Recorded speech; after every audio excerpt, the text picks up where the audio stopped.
কেতুগ্রামে খামকাণ্ড ঘিরে তোলপাড়, বিজেপি প্রার্থীর বিরুদ্ধে ঘুষের অভিযোগে উত্তাল রাজনীতি। কেতুগ্রাম বিধানসভায় ভোটের আগে উত্তাপ চড়াচ্ছে খাম বিতর্ক।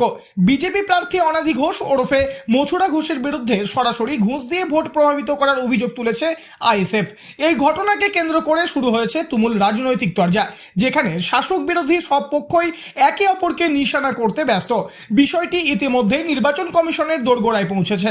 আইএসএফ প্রার্থী জাকির গাইন অভিযোগ করেন, এলাকায় বিভিন্ন ক্লাবের মাধ্যমে টাকা বিলি করে ভোটারদের প্রভাবিত করার চেষ্টা চলছে।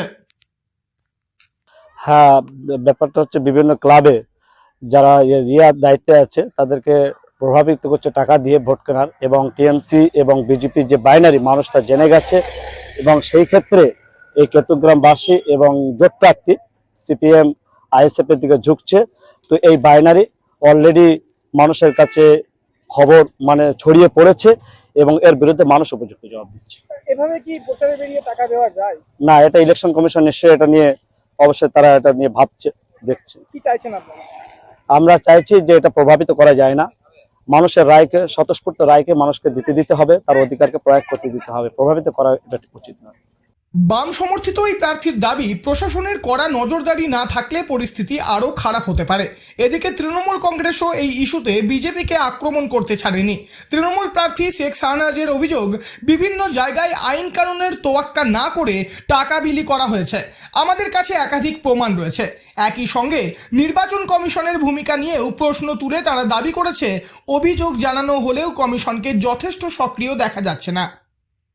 দাদা, কেতুগ্রামের বিজেপি প্রার্থী মথুরা ঘোষ প্রচারে বেরিয়ে ঘুষ দিচ্ছে, আইএসএফ নির্বাচন কমিশনের কাছে অভিযোগ করেছে, কি বলবেন?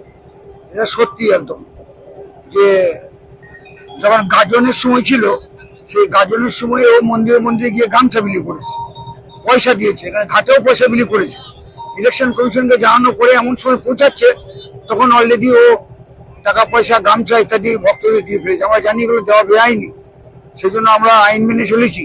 আমরাও ইচ্ছা করে দিতে পারতাম, তাদেরকে আমরা দেওয়ার আমাদের ক্ষমতা ছিল, কিন্তু যেহেতু এটা দেওয়া যায় না, তার সত্ত্বেও মানেনি। শুধু এইটাই নয়, অনেক জায়গাতে ও নিয়ম করে যেখানে পারমিশন নাই সেখানেও চলে যাচ্ছে প্রচারে। আমাদের প্রচার হতে না হতে চলে যাচ্ছে। জানানো হচ্ছে যখন ইলেকশন কমিশনের, নির্বাচন কমিশনের পক্ষকে, তখন জানাতে তারপরেও বেরিয়ে চলে আসছে। এবং তার প্রশাসন বলে, নির্বাচন কমিশন বলছে ও কথা ঠিকমতো শুনছে না, আমরা বলছি তখন পালিয়ে গেল, এই মতো চলে গেল।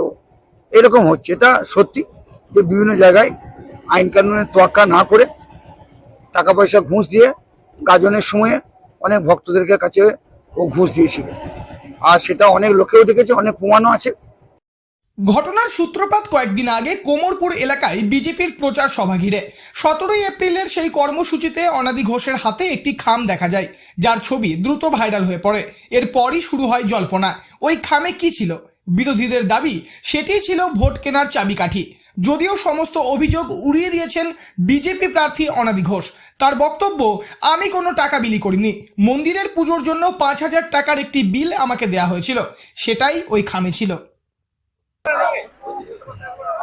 আমি প্রচারে গিয়েছি, আমি কেতুগ্রাম বিধানসভার প্রার্থী, আমি অনাদি ঘোষ মথুরা গ্রামের মানুষ। আমি যখন প্রচারে যাচ্ছিলাম, তখন আমার যে সোশ্যাল মিডিয়ার কনভেনার তন্ময় ঘোষের হাতে দিয়েছে। আমি দেখিনি কি লেখা আছে, কি বৃত্তান্ত, আমি পড়েও দেখিনি। আমি এখন বলতেও পারছি না, যে এখন দেখলাম আপনার স্বচক্ষে খুলে। শুনেছিলাম যে 5,000 টাকা, উনি কি পুজো টুজো করবেন জানি না, কিন্তু আমি এখানে কোনো আমার ঘুষ নয়, বা এখানে আমি অন্যভাবে দিইনি। যে আমি সনাতনী, আমি একজন হিন্দুর মন্দিরে পুজো করতে পারছে না, অসহায় মানুষ ভিক্ষা করে পুজো করছে, সেই ক্ষেত্রে উনি চাইতে পারেন আমাকে। যদিও আমি প্রচারের মাধ্যমে সেখানে যেতেও পারিনি, আমি কাউকে দিতেও পারিনি, কারণ আমি যেহেতু একজন এখন প্রার্থী, সেই হিসাবে এই মুহূর্তে আমি দিতে পারিনি। তিনি আরও বলেন, নির্বাচনের নিয়ম মেনে আমি কোনোভাবেই টাকা বিতরণ করতে পারি না। বিরোধীরা রাজনৈতিকভাবে আমাকে হেনস্থা করতেই এই মন গড়া অভিযোগ তুলছে। তবে খামকাণ্ড ঘিরে কেতুগ্রামে যে ভোটের লড়াই আরও তপ্ত হয়ে উঠেছে তা বলাই বাহুল্য।